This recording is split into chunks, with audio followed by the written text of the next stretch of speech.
சங்கீதம் 2வது வசனம். எல்லா மனுபுத்திரரிலும் நீர் மகா சௌந்தரியம் உள்ளவர். நீர் மகா சௌந்தரியம் உள்ளவர். உம்முடைய உதடுகளில் அருள் பொழிகிறது. ஆகையால் தேவன் உம்மை என்றென்றைக்கும் ஆசீர்வதிக்கிறார். தேவன் உம்மை என்றென்றைக்கும் ஆசீர்வதிக்கிறார். நம்முடைய ஆண்டவர் மகா சௌந்தரியம் உள்ளவர். சேர்ந்து வாசிச்சிருங்களா அந்த எல்லாரும் சேர்ந்து? எல்லா மனுபுத்திரரிலும்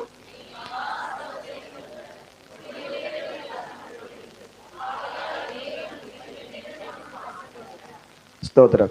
நம்முடைய ஆண்டவர் எல்லா மனுபுத்திரரிலும் மகா சௌந்தரியம் உள்ளவர். இந்த பாடலை குறித்து நேற்றைய தினத்துல இந்த சங்கீதம் 45 குறித்து, இது ராஜாவை குறித்துதான பாடுகிற ஒரு அன்பின் பாடல், ஒரு காதல் பாடல். யார் பாடுறாங்க? ஜனங்கள்லாம் என்ன செய்யறாங்க? ராஜாவை குறித்து பாடுறாங்க. பரிசுத்த ஆவியானவரும் என்ன செய்யறாரு? அந்த மகிமையின் ராஜாவை குறித்து அவர் பாடுகிறார். ஜனங்களுடைய இருதயம் எல்லாம் ராஜாவை குறித்து பாடும்போது அது நல்ல விசேஷத்தினால என்ன ஆகுதான்? பொங்குகிறது. ஹல்லேலூயா, ஆமென். ஒரு நல்ல ஆட்சியில ஒரு ராஜா இருக்கும்போது அவர் செய்கிற நன்மைகள் எல்லாம் பார்க்கும்போது என்ன வரும்? நம்முடைய இருதயத்துல அப்படியே பொங்கும். நேத்து பேசிட்டு இருந்தோம். என்ன பேசிட்டு இருந்தோம்னா, ஏதோ ஒரு ஸ்டேட்ல மணல் எல்லாம் ஃப்ரீயா, வீடு கட்டுறதுக்கு என்ன மணல் எல்லாம் ஃப்ரீயா. அப்போ நமக்கு எவ்வளவு சந்தோஷமா இருக்கு கேட்கும் போதே. இப்போ வீடு கட்டுறவங்களுக்கு தான் தெரியும் எவ்வளோ மண் வேலை என்னன்னு. அதுவும் ஆற்று மணல் கிடைக்காது. அப்போ அந்த அந்த அதிகாரி அவர் செய்யும் போது ஜனங்களாம் என்ன செய்யறாங்க? சந்தோஷப்படுறாங்க. ஹல்லேலூயா. இன்னும் கூட நம்ம வெயிட்டிங்ல இருக்கிறோம் ஒரு சில காரியங்களுக்காக. எத்தனை பேர் வெயிட்டிங்ல இருக்கீங்க? இல்லையா? வருது வருது அப்படின்ட்டு என்ன செய்யுது? வெயிட்டிங்ல இருக்கும். அப்போ அதெல்லாம் நம்ம கேட்கும் போது நம்முடைய இருதயம் என்ன ஆகுது? இவரும் எவ்வளோ பெரிய அழகுள்ளவர் என்றால், இவரை போல இந்த பூமியில யாருமே இல்லை.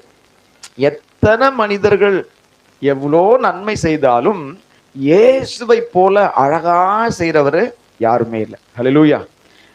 அவர் படைப்புல ஒரு அழகு இருக்கும். கர்த்தருடைய படைப்புல என்ன இருக்கு? ஒரு அழகு இருக்கும். அவருடைய செயல்கள்ல அந்த ஞானத்துல ஒரு அழகு இருக்கும்.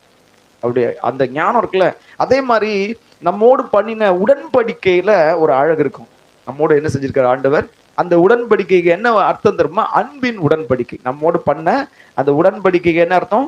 அன்பின் உடன்பு. அதுல எவ்வளவு அழகு இருக்கு பாருங்க. இந்த அன்புன்ற அந்த ஒரு பேர் வந்தாலே எல்லாருக்கும் சந்தோஷமாயிடும். ஆமென். சின்ன வயசுல இருந்தே அப்ப லவ்னாலே போதும், எல்லாருக்கும் என்ன வந்துடும்? ஒரு மனசுக்குள்ள ஒரு பட்டாம்பூச்சி ஓட ஆரம்பிச்சிடும். அப்படிதானே?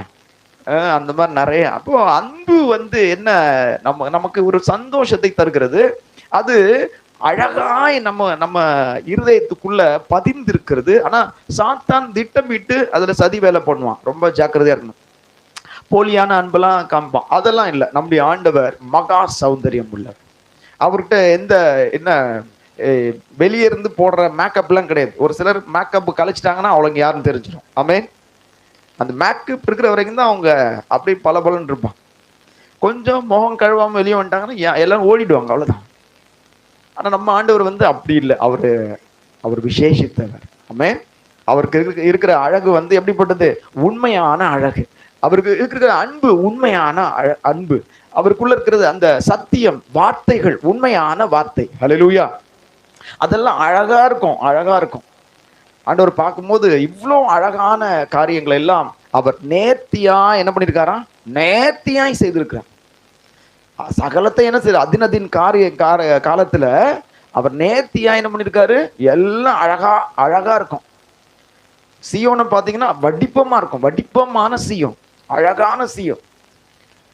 அதெல்லாம் ஆண்டவர் அப்படி ஒரு காஞ்சி போன இடமா இருந்த ஒரு சீயோனை கர்த்தர் என்ன மாத்திட்டாரு? அழகா மாத்திட்டாரு, வடிப்பமா மாத்திட்டார். ஹல்லேலூயா. இப்படி ஆண்டவருடைய அழகுக்கு சொல்றதுக்கு என்ன இல்லை, வார்த்தையே கிடையாது. இந்த அழகு எப்பவுமே ஆபத்துன்னு சொல்லுவாங்க. அழகு எப்பவுமே என்ன? ஆபத்து. அது யாருக்கு ஆபத்துன்றத நம்ம பார்க்கலாம். யாருக்கு அழகு ஆபத்து, யாருக்கு அழகு பெரிய நன்மைகளை கொண்டு வரும் அப்படின்றதையும் நம்ம என்ன செய்யலாம்? பார்க்கலாம். அழகு தேவனுடைய ஒழுங்கு அமைப்பினுடைய ஒரு பகுதி. அழகுன்றது என்ன? அதனாலதான் தலையை நமக்கு ஆண்டவர் எங்க வச்சிருக்காரு? மேல வச்சிருக்காரு. முதல்ல எங்க இருந்தா வருது? தலை, அதுக்கப்புறம் கழுத்து, அப்புறம் அப்படியே ஒவ்வொரு அவயவங்களும் வச்சிருக்காரு. முதல்ல தலையில காலை வச்சுட்டு அப்படி இருக்கும் பாருங்க. தலையை கீழே வச்சுட்டு காலை மேல வச்சிருந்தா அது அழகு இல்லை. அது அழகு இல்லை. காது ரொம்ப பெருசா இருந்தா என்ன இல்லை? ஒரு பக்கம் யானைக்காது, ஒரு பக்கம் வந்து கழுத காது வச்சா எப்படி இருக்கும் நமக்கு?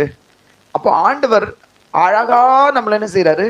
படைச்சிருக்காரு. அழகு அழகு வந்து ஒரு ஒழுங்காய், அதாவது என்ன சொல்றது, ஒழுங்கு அமைப்பு, ஒழுங்கு அமைப்பினுடைய ஒரு பகுதி. அழகு வந்து இழிவுபடுத்துகிற காரியம் இல்லை. நான் சொல்றது எல்லாமே வெளிப்புறமான அழகு. நீங்க யாராவது நான் வந்து அழகா இல்லைன்னு நினைக்காதீங்க. நீங்க ரொம்ப அழகா இருக்கீங்க. கர்த்தர் உங்களை எப்படி படைச்சிருக்காரு?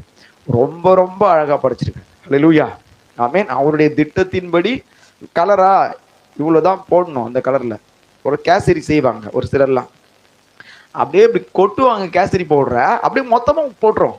மனசாட்சியில கிண்டிடுவாங்க, அவ்வளவுதான். அது மொத்தமா போட்டுடுச்சு. அந்த கேசரியே எப்படிதான் இருக்கும்? ஆரஞ்சு நிறத்துல இருக்கும், பயங்கர ஆரஞ்சு நிறத்துல. ஒரு முறை வீட்டுக்கு போனோம், அந்த அம்மா அழகா கேசரி செஞ்சு வச்சிருந்தாங்க, அப்படியே கேக் மாதிரி வச்சிருந்தாங்க. அவங்க பையன் என்ன செஞ்சிட்டாருன்னா, சொல்றாங்க கேக் வச்சிருக்கேன், நீங்க 2 பேரும் என்ன பண்ணுங்க, நானும் அவரும், நீங்க எடுத்துக்கங்கன்னு சொல்றாங்க. அவர் எடுக்கல. அவரு, எனக்கு அவங்க பாசம் தாங்க முடியல. எடுத்துக்குப்பா எடுத்துக்குப்பான்னா ஒன்னு எடுத்துட்டேன். சாப்பிட்ட பிறகுதான் தெரியுது எதுக்காக அவர் வேணான்னாரு அப்படின்னு. இப்போ அந்த மாதிரி அந்த பயங்கர கலரா போட்டுருவாங்க. ஆனா நம்மள ஆண்டவர் என்ன செய்யிருக்காரு? அழகா தேவையான அளவுக்கு என்ன பண்ணிருக்காரு? உங்களுக்கு இந்த கலர் தான் அப்படின்னு வந்து நியமிச்சது கர்த்தர். ஆமென், ஹல்லேலூயா. எத்தனை பேருக்கு அதுல விருப்பம் இருக்கு? வருத்தப்படாதீங்க யாரும், எனக்கு இந்த கலரை கொடுத்துட்டாரு அப்படின்னு யாரும் என்ன செய்யாதீங்க. உங்களை அழகா தான் படைச்சிருக்காரு. ஹல்லேலூயா. நேர்த்தியா உங்களை படைச்சிருக்காரு. அப்படியே பக்கத்துல இருக்கவங்களை பார்த்து சொல்லுங்களேன், நீங்க தேவனால அழகா படைக்கப்பட்டிருக்கீங்க. சொல்ல மாட்டாங்க ஒரு சிலர். வருத்தம் இருக்குது உள்ள. நீங்க தேவனால எப்படி ஆண்டவர் உங்களை அழகா படைச்சிருக்காரு. ஹல்லேலூயா. இப்ப யாராவது நிறைய பேர் நினைப்பாங்க, நீங்க அழகா இருக்கீங்கன்னு சொல்ல மாட்டீங்களா அப்படின்னு சொல்லிட்டு என்ன செய்யும்? அதுக்காகவே பயங்கரமா மேக்கப் போட்டு ட்ரெஸ் பண்ணி அப்படியே என்ன பண்ணுவாங்க. ஆனா ஒருத்தர் என்ன செய்ய மாட்டாங்க? சொல்ல மாட்டாங்க. அது ஒரு வருத்தம் தானே. ஆனா இப்ப சபையில பாருங்க, உண்மையா தானே சொன்னீங்க? பக்கத்துல எல்லாரும் உண்மையா தானே சொன்னீங்க? உண்மையாதான் எல்லாருமே எப்படி இருக்கும்? கர்த்தருடைய கிருபையினால அழகா நம்மை ஆண்டவர் படைத்திருக்கிறார். ஆமென்.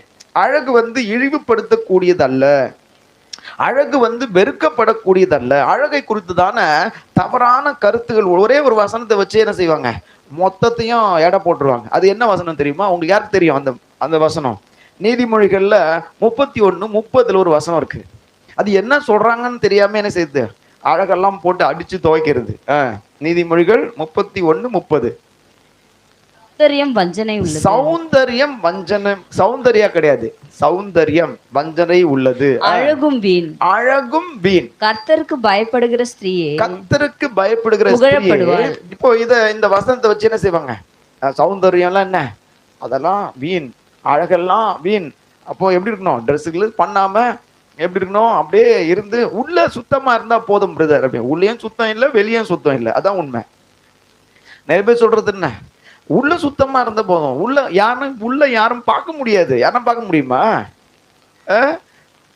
உங்க இருதயத்தை திறந்து காமிங்க, உங்க மூளையை திறந்து காமிங்க, என்ன யோசிக்கிறீங்க அதெல்லாம் பார்க்க முடியாதுனால எல்லாரும் என்ன செய்யறது? உள்ள சுத்தமா இருந்தா பரவாயில்ல, கர்த்தர் அதை பார்க்கட்டும் அப்படிலாம் இல்லை. உள்ளயும் என்ன வேணும்? உள்ளயும் சுத்தம். உள்ள சுத்தம் எப்படி ஆகுதுன்னா, கர்த்தருக்கு பயப்படுகிற அந்த ஸ்திரீ தான் புகழப்படக்கூடியவள். ஏன் அப்படி இந்த வசனத்தை இப்படி வச்சிருக்காங்கன்னா, ஒருவேளை அழகு உள்ள ஒரு பெண், அழகான ஒரு பெண் வந்து ஒரு சகோதரி நேர்மை இல்லாமல் போகலாம், உண்மை இல்லாமல் போகலாம். அழகா இருப்பாங்க, ஆனா அவங்களுக்குள்ள என்ன இருக்காது? உண்மை இருக்காது, நேர்மை இருக்காது. அதெல்லாம் இல்லாமல் போகும்போது அந்த அழகு கேள்விக்குறி ஆகிறது. அல்லேலூயா. அதனால ஆண்கள் வந்து எப்படி வேணா இருக்கலாம்ல, அவங்களுக்கும் அது பொருந்தும். அழகுள்ள ஒரு சகோதரன், அழகுள்ள ஒரு ஒரு புருஷன், அவர் வந்து உள்ளுக்குள்ள என்னவா இல்ல, உண்மை இல்லாம போயிடலாம், நேர்மை இல்லாம போயிடலாம், பிசாசுக்கு இடம் கொடுத்துருக்கலாம். ஏன் பிசாசுன்னு சொல்றோம்னா, அவன் தான் பொய்க்கு பிதாவா இருக்கான். பிசாசு யாரு? ஒரு மனுஷன் உள்ள பொய் சொல்லிட்டானே, அவன் உள்ளுக்குள்ள ஒரு பொய் வாழ்க்கையோ ஒரு பொய்யான ஒரு விஷயத்தையும் உள்ள வச்சிருந்தானா, அவன் வந்து அழகா இருந்தாலும் அவனும் பன்றியின் மூக்குல இருக்கிறதான ஒரு பொன் மூக்கத்துக்கு சமந்தான். அப்போ இந்த அழகு இப்படிதான் இழிவுபடுத்தப்படுகிறது, இப்படிதான். அதனால ஒருவேளை வயதாகும் போது எல்லாருக்கும் வயதாகிறது, வயதாகும் போது அவர்களுக்குரிய அழகு இல்லாமல் போகலாம். அல்லேலூயா. வேதத்துல அழகுள்ளவங்களை குறிச்சும் நிறைய ஆண்டவர் சொல்லியிருக்காரு. அழகுள்ளவர்களை மகிமையான காரியங்களுக்கு பயன்படுத்தியிருக்கிறார். அழகு இருந்தும் அவர்களை தூக்கி கீழேயும் போட்டிருக்காரு. அல்லேலூயா. அழகு இருந்தது, ஆனா பிரயோஜனம் இல்லாம அந்த அழகினால் அவங்க பெருமை பாராட்டி மனமேட்டிமையாகி, இது சியோன் குமாரத்திக்கும் பொருந்தும். சியோன் குமாரத்தி கூட ட்ரெஸ்ஸிங்ல அப்படி அழகா இருப்பா. அப்படி ஒய்யாரமா நடக்கிறது என்ன, அவ போட்டிருக்கிற ட்ரெஸ் என்ன, மெட்டி என்ன, குல்லா என்ன, சால்வை என்ன, எல்லாமே அப்படி பயங்கரமா இருக்கும். ஆண்டவர் சொல்றாரு, உச்சந்தலையை ஆண்டவர் என்ன செய்வாரு, மொட்டையாக்குவார். நீ வாரிக்கிற தலை வாரி இருக்கல, அதை முதல்ல என்ன செய்வேன், ஆமா அப்படின்னு சொல்றாரு. எதனால? பெருமை பாராட்டினதுனால, பெருமையா நடக்கிறதுனால, ஒய்யாரமா அகந்தையா பாக்குறதுனால. சியோன் குமாரத்தி இதெல்லாம் பாக்குறதுக்கு காரணம் என்னன்னா, எல்லாமே இருக்கு. சியோன் குமாரத்தி எல்லாமே இருக்கு. எல்லாம் இருக்கிறதுனால அகந்தையும் அவருடைய அழகை குறித்து, அவருடைய செருக்கை குறித்து என்ன இருக்கு, பயங்கர பெருமை. அல்லேலூயா. இப்படிப்பட்ட ஸ்திரீகள், புருஷர்கள் கூட அழகா இருந்தவங்க எல்லாம் என்ன இருக்காங்கன்னா, ஆண்டவர் அவங்களெல்லாம் பயன்படுத்தாம விட்டுருக்காரு. அல்லேலூயா. ஆண்டவருக்கு அழகு முக்கியம். ஆண்டவருக்கு என்ன முக்கியம்? அழகு முக்கியம். அதை விட அவருடைய கரத்துக்குள்ள அடங்குவது ரொம்ப முக்கியம். அழகா இருக்கிறதுனால அடங்காம போயிடக்கூடாது. அழகு இருக்கிற இடத்துல என்ன இருக்கும், கண்டிப்பா அங்க அடக்கம் இருந்தா அவர்களை தேவன் பயன்படுத்துவார்.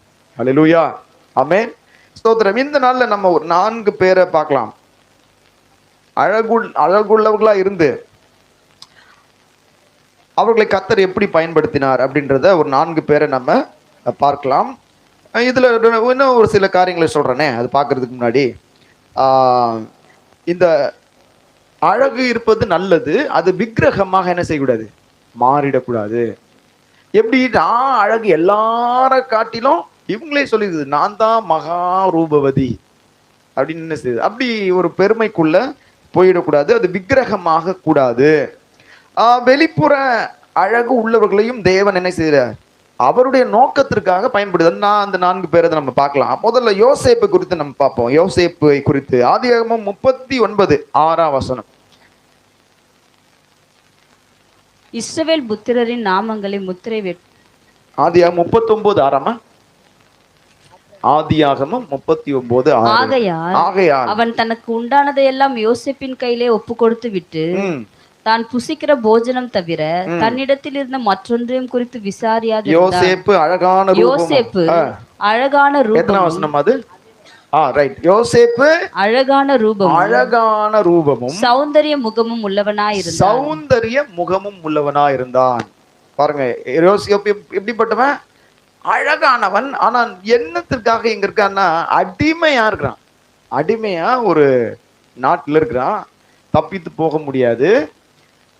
ஒரு சிலர் என்ன செய்வாங்க, நான் அடிமை வேலை செய்ய மாட்டேன் அப்படின்னு சொல்லிட்டு என்ன செய்வான், ரொம்ப அடம் பிடிச்சி ரொம்ப ஏடகோடமா மரித்தும் போயிருக்காங்க. நிறைய அடிமைகளை தூக்கு போட்டிருக்காங்க, தலையை வெட்டி கொண்டு இருக்காங்க. ஏன்னா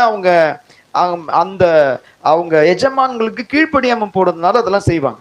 எஜமான இடத்துல ஒரு தாழ்மை இல்லை, எஜமான இடத்துல ஒரு தயவு பாராட்டல, அவர் சொல்றதை கேட்கல, ரொம்ப வீம்பு பண்றது, நான் தான் எங்க வீட்டுல ரொம்ப செல்லப்பில்லை, அதனால எந்த வேலையும் செய்ய மாட்டேன் அப்படின்னு சொல்லிட்டு இருந்தான்னா, யோசேப்பு கண்டிப்பா தேவனால என்ன செய்ய முடியாது, பயன்படுத்திருக்க முடியாது. அவனுடைய கரத்துல எல்லாம் ஒப்புவிக்கப்பட்டது. யோசேப்பின் கரத்துல எல்லாம் ஒப்புவிக்கப்பட்டது. எந்த நிலைமையில? அடிமையான நிலைமையில. ஆமென். ஹல்லேலூயா.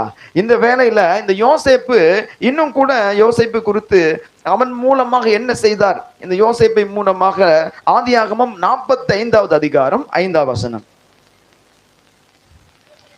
என்னை இவ்விடத்துக்கு வரும்படி விற்று போட்டதினால்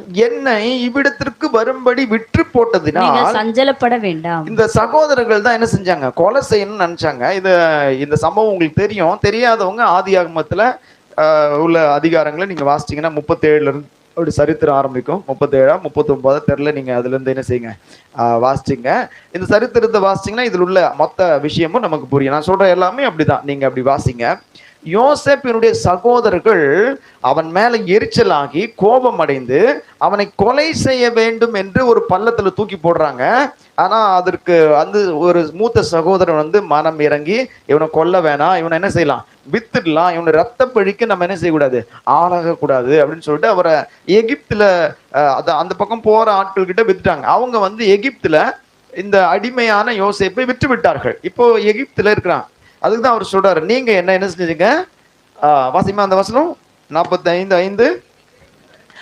நீங்க நீங்கள் சஞ்சலப்பட வேண்டாம், நீங்க என்ன வித்ததினால, எனக்கு செஞ்ச துரோகத்தினால நீங்க என்ன செய்யாதீங்க, சஞ்சலப்படாதீங்க. நம்மளாம் துரோகங்களை மனசுக்குள்ளேயே வச்சிருப்போம், அது அழகு இல்லை. நிறைய துரோகங்களை நம்ம என்ன செய்யணும், அதை நம்ம விட்டு எடுத்து போட்டுடணும். ஆமென். நிறைய பேர் நமக்கு துரோகம் செய்திருப்பார்கள். இந்த யோசேப்பு முக்கியமா யாரை மறக்க மாட்டாங்கன்னா, இந்த சகோதரர்கள் செய்யற துரோகத்தை என்ன செய்ய மாட்டாங்க, சகோதர சகோதரிகள் செய்யற துரோகம் அவ்வளவு சீக்கிரம் மறந்துட மாட்டாங்க. அது அப்படியே நாள்பட்ட குஷ்டம் போல உள்ளுக்குள்ளேயே இருக்கும். ஆனா இந்த யோசேப்பு அப்படிப்பட்டவன் அல்ல. உள்ள எந்த விதமான அவனுக்கு பிரச்சனையும் இல்லை. அவன் உள்ள ரொம்ப அழகா இருக்கான். அதனால சொல்றான், நீங்க அதை குறிச்சு என்ன செய்யாதீங்க, சஞ்சலப்படாதீங்க, கவலைப்படாதீங்க. அது உங்களுக்கு விசனமாய் இருக்கவும் வேண்டாம், அது உங்களுக்கு விசனமாயும் இருக்க வேண்டாம், ஜீவரட்சணை செய்யும்படிக்கு, ஜீவரட்சணை செய்யும்படிக்கு தேவன் என்னை உங்களுக்கு முன்னே அனுப்பினார், தேவன் உங்களுக்கு முன்னே என்னை அனுப்பினார். ஹல்லேலூயா. யோசேப்பு ஒன்றை புரிந்து கொண்டான். இந்த யோசேப்பை வைத்து ஆண்டவர் பெரிய காரியங்களை செய்யறார். அழகுள்ள மனுஷன், அந்த அழகுள்ள மனுஷனை ஆண்டவர் என்ன செஞ்சாரு, அழகுள்ள வாலிபன் போர்த்திபார் வீட்டுல அவன் ரொம்ப சந்தோஷமா இருந்திருக்கலாம் எல்லா வகையிலும். உலக பிரகாரமான வகையில இந்த பக்கம் யார் இருக்காங்க, ஆன்டி இருக்காங்க. ஆமா, யாரு வயசா அவங்க என்ன கருப்பாண்டி, அவங்க கூட என்ன பண்ணிருக்கலாம், ஜாலியா கை பிடிச்சிட்டு என்ன பண்ணலாம், அப்படியே சுத்திட்டு வந்திருக்கலாம். எல்லாமே சாதகமா வந்திருக்கும் அவருக்கு. ஆனா அவனும் கர்த்தர் தன்னோடு இருக்கிறத உணர்ந்து ஓடியே போயிட்டான். ஹல்லேலூயா. ஆமென். எகிப்தியர்கள் யாருன்னா அவங்க கருப்பா இருப்பாங்க, உங்களுக்கு தெரியும். அதனால நாமளும் என்ன ரொம்ப கலரா, அப்படி நம்மளும் என்னதான் கொஞ்சம் கொஞ்சம் அங்க கலர் ஓட்டிருக்கு, அவ்வளவுதான். அதனால அந்த அந்த ஸ்திரீயின் இடத்துல தப்புவிக்கப்பட்டாலும் சிறைச்சாலைக்கு சென்றான். சிறைச்சாலையில கர்த்தர் அவனுக்கு வழியை உண்டாக்கினார். இப்படி அந்த அடிமைத்தனத்திலிருந்து ஆண்டவர் அவனை மேல கொண்டு வந்து எங்க வச்சார்னா, அழகா அவனை வந்து பார்வோனுக்கு அடுத்த இடத்துல வச்சார். ஆமென். அழகுள்ளவங்களுக்கு நிச்சயமா உள்ள அழகா இருந்தா அவங்க நிச்சயம் உயர்த்தப்படுவாங்க, பயங்கரமா உயர்த்தப்படுவாங்க. அப்படி உயர்ந்த இடத்துல வந்த பிறகு ஜீவரட்சணை உலகம் முழுவதிலும் உள்ள ஜனங்களை உயிரோடு காக்கும்படி அதை நன்மையாக முடிய பண்ணினார். ஹல்லேலூயா. அதை நன்மையாக முடிய பண்ணினார். ஆமென். உங்க வாழ்க்கையில ஏதாவது தீமைகள் உங்களை சூழ்ந்திருக்கிறதா, பிரச்சனைகள் பெரிதாக்கி கொண்டிருக்கிறதா, கவலைப்படாதீங்க. கர்த்தர் உங்களோடு இருந்தா அதையெல்லாம் நன்மையா முடிய பண்ணுவார். எல்லாம் நன்மைக்கு எதுவாக மாற்ற அவர் வல்லவராக இருக்கு. இந்த அழகுள்ள ஒரு வாலிபன் ஆட்சி செய்கிற ஒரு வாலிபனாக உயர்த்தப்பட்டது தேவனுடைய கரத்தினாலே. ஆண்டவர் வெறும் புற அழகை பார்க்கறதுல, அவர் உள்ளான அழகை பார்க்கிறார். அதனாலதான் பாட்டு இருக்குது, உள்ளான அழகு என் பிரியம் அப்படின்னு ஒரு பாட்டு இருக்கு. அதையும் பாடுவோம், அந்த வரலாம். அப்போ நமக்குள்ள என்ன வேணும், உள்ளான அழகு வேண்டும். ஹல்லேலூயா. இயேசு எப்படிப்பட்டவர், அதனாலதான் அவருக்கு சொல்றார், அவர் மகா சௌந்தரியம் உள்ளவர். அவர் வெளியே மட்டும் அழகு இல்லை, அவர் உள்ளேயும் அழகு உள்ளவர். ஒரே ஒருத்தர் தான் வெளியேயும் உள்ளேயும் அழகா இருக்கிறது. யார் தான்? ஒரே ஒருத்தர் தான், அவர் இயேசு. அவரை யாரெல்லாம் பார்க்குறாங்களோ, அதனாலதான் நம்ம என்ன சொல்லுவோம், இயேசுவை போல பார்வை. இயேசு போன வாரம் பார்த்தோம், இயேசுவை போல சிந்தை, இயேசுவை போல வார்த்தை, இயேசுவை போல நடக்கை, எல்லாமே அவரை பார்த்து பார்த்து பார்த்து பார்த்து எல்லாம் ஆட்டோமேட்டிக்கா நமக்குள்ள என்ன இருக்கும், நம்ம நம்ம உடம்புல இருக்கிற ஒவ்வொரு செல்லும் ஆட்டோமேட்டிக்கா காப்பி பண்ணிடும் எல்லாத்தையும். ஒருத்தரை பார்த்து ஒருத்தர் என்ன செய்யறாங்க, அழகா டக்கு டக்கு டக்குன்னு, அதுல ஒரு சிலர் என்ன செய்வாங்க, கொஞ்சம் கொஞ்சம் மாத்தி அமைச்சுப்பாங்க. ஆனா எல்லாம் காப்பி தான். ஒருத்தரை பார்த்து ஒருத்தர் காப்பி அடிக்கிறது தான். எல்லாம் அப்படி கொஞ்சம் கொஞ்சம் மாறினாலும் எல்லாம் என்னதான். அப்போ நம்ம யாரை பார்த்து நம்ம மாறணும்னா, இயேசுவை பார்த்து தான் நம்ம என்ன செய்யணும். யோசேப்பை பார்த்து மாறலாமான்னா, யோசேப்புக்கு வந்த பிரச்சனைகள்லாம் நாம தாங்க மாட்டோம். ஹல்லேலூயா. நிறைய பேர் போர்த்திபார் மனைவியோட என்ன பண்ணுவாங்க, செட்டில் ஆகிட்டு இருப்பாங்க. முடியாது. ஹல்லேலூயா. அந்த அந்த இடத்துக்கு நாம தகுதியா இருப்போமான்றது என்னதான், டவுட்டு தான். ஹல்லேலூயா, ஆமென். ஆனா இயேசு நமக்கு ஒரு விசேஷித்த பலனை தருகிறார். அவரை போல அழகா மாறுறதுக்கு நமக்கு விசேஷித்த பலனை தருகிறார். அதுதான் பரிசுத்த ஆவியின் பலன். ஆமென். அது யோசேப்புக்குள்ள இருந்தது, அதனால அவரு வாழ்ந்தாரு. அன்னைக்கு கதை வேற, இன்னைக்கு கதை வேற. ஆமென், ஹல்லேலூயா.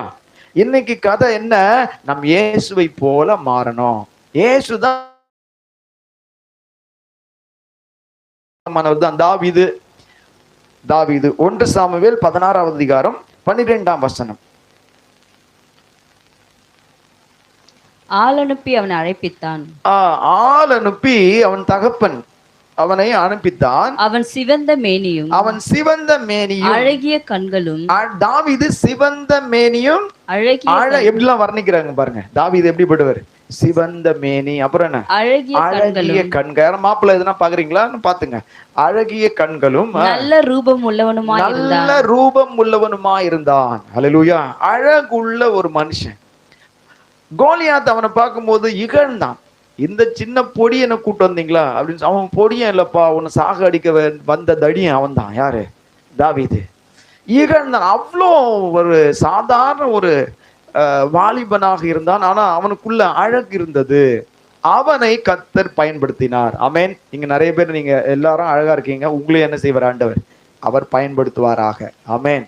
அவரை உங்க யோசேப்பை பயன்படுத்தினது போல கர்த்தர் உங்களையும் என்ன செய்வார், நிறைய பேரை ஜீவ ரட்சணை பண்றதுக்கு உங்களையும் அனுப்புவாராக. மற்றதுக்கெல்லாம் இல்லை, உங்களை ரட்சிக்கிறதுக்காக என்ன செய்வாரா, அனுப்புவாராக. அதுக்கப்புறம் என்ன, தாவீது. தாவீது எப்படிப்பட்டவர், அழகிய ரூபம் உள்ளவன். ஆமென். இந்த அழகிய ரூபம் உள்ளவனை எங்க கொண்டு போய் வைக்கிறாருன்னா, உண்மையா இவனை எங்க வைக்கணும், ஏதாவது ஃபேஷன் ஷோ இருந்தா அங்கதான் நடக்க வச்சிருக்கணும். ஆடு மேய்ப்பன் மாதிரி என்ன செய்யறது, அந்த பைய மட்டு, அப்புறம் ஒரு அந்த ஆடு மேய்ப்பனுடைய ட்ரெஸ்ஸை போட்டு என்ன செய்யலாம், ஒரு ஆட்டை கூட்டு அப்படியே ஃபேஷன் வாக் பண்ற மாதிரி பண்ண வேண்டியது தான். ஆனா இவனுக்கு எங்க வச்சுட்டாருன்னா, சிங்கத்து முன்னாடி வச்சுட்டார். அதுக்கப்புறம் கரடிக்கு முன்னாடி வச்சுட்டார். அல்லேலூயா. சொல்லுவாங்க அழகு ஆபத்து, எல்லா வகையிலும் என்ன வரும், ஆபத்து. இவனுக்கும் ஆபத்து பல வகையில வருது. அப்படி வரும்போதெல்லாம் கர்த்தர் அவனோடு இருந்து அவனை என்ன செஞ்சாரு, அவன் ஒவ்வொரு அசைவுகளையும் கர்த்தர் கவனிக்கிறார். நல்லா பாருங்க, நம்ம எல்லாருடைய அசைவுகளையும் கர்த்தர் என்ன செய்வார். நம்ம சும்மா இருக்கும்போது என்ன பண்றோம் அப்படின்றது கர்த்தர் பார்க்கிறார். எல்லா நேரமும் இருக்கும். அப்போ நம்ம பைபிள் எடுத்து வாசிக்கிறோமா, இவர் என்ன வாசிச்சாருன்னா, என்ன வாசிச்சாரு, அந்த கிண்ணறம் வாசிச்சுட்டு என்ன செய்வாரு, அழகா பாடுவார். டி மேஜர்ல ஒரு பாட்டு பாடு, இ மேஜர்ல ஒரு பாட்டு பாடு. நிறைய பேர் கிண்ணறம் தான் பாட மாட்டாங்க, அது தூக்கி மேல வச்சுட்டு எப்பயாவது எடுத்துதான் வாசிப்பாங்க, அது உடஞ்சிட்டு இருக்கும் உள்ளெல்லாம். இவருக்கு என்ன வேலை, ஆடுகளுக்கு பின்னாடி போகும்போதே கர்த்தரை பாடி மகிமைப்படுத்துற வேலை. ஹல்லேலூயா. நமக்கு ஃப்ரீ டைம் இருக்கா இல்லையான்றது, எனக்கு ஃப்ரீ டைம் இருக்கா இல்லையான்னு என் மனைவி கூட தெரியாது. அப்புறம் அவளுக்கு ஃப்ரீ டைம் இருக்கான்னு எனக்கு கூட தெரியாது. சொல்றேன் உதாரணத்துக்கு. அந்த மாதிரி உங்க வாழ்க்கையில யோசிச்சு பாருங்க. எப்பவுமே பிஸியா இருக்கிற மாதிரியே ஒருத்தங்க அப்படியே சீன்ல இருப்பாங்க, எப்பவுமே பிஸி. எங்கேயா இடத்துல உனக்கு ஃப்ரீ டைம் இருக்கும். தாவீது அந்த ஃப்ரீ டைமை கர்த்தருக்கு கொடுத்தான். ஆமென். அவன் உள்ள அழகா மாறிச்சு. துதிக்க துதிக்க உள்ள என்ன ஆகுது, அழகா மாறும், பரிசுத்தமா மாறும். ஏன்னா அவரை தான் நம்ம துதிக்கிறோம், வேற யாரையும் துதிக்கல. மனுஷனை துதிக்காதீங்க, அது ஒரு நாள் நமக்கு டேஞ்சர். மனுஷனை துதிக்கிறது ஒரு நாள் திட்ட வேண்டியது வரும். ஆனா ஆண்டவரை நம்ம துதிக்க தான் முடியுமே தவிர ஒரு நாளும் திட்ட முடியாது. அவரை புரிஞ்சவங்க ஒரு நாள் என்ன செய்ய மாட்டாங்க, ஆண்டவரை, ஏன் ஆண்டவரே உங்களுக்கு கண் இருக்கா காது இருக்கா அப்படின்னா, எனக்கு கண்ணெலாம் இருக்கு நீ ஒழுங்கா பாருன்னு சொல்லுவார் நமக்கு.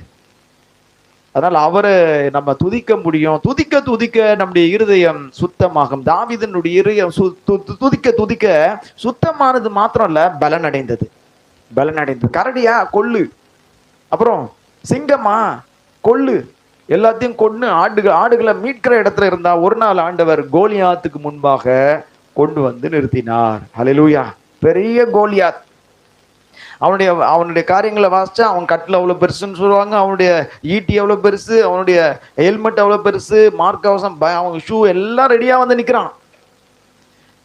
தாவீது தன்னுடைய வாழ்க்கையில உள்ளான அழகு பெற்றிருந்தான். அதனால இந்த கோலியாத்தை எதுக்குறதுக்கு வேகமா வந்தான். 1 சாமுவேல் 17:50 வாசிப்போமே. 1 சாமுவேல் 17:50. இவ்விதமாக தாவீது ஒரு கவனினாலும் ஒரு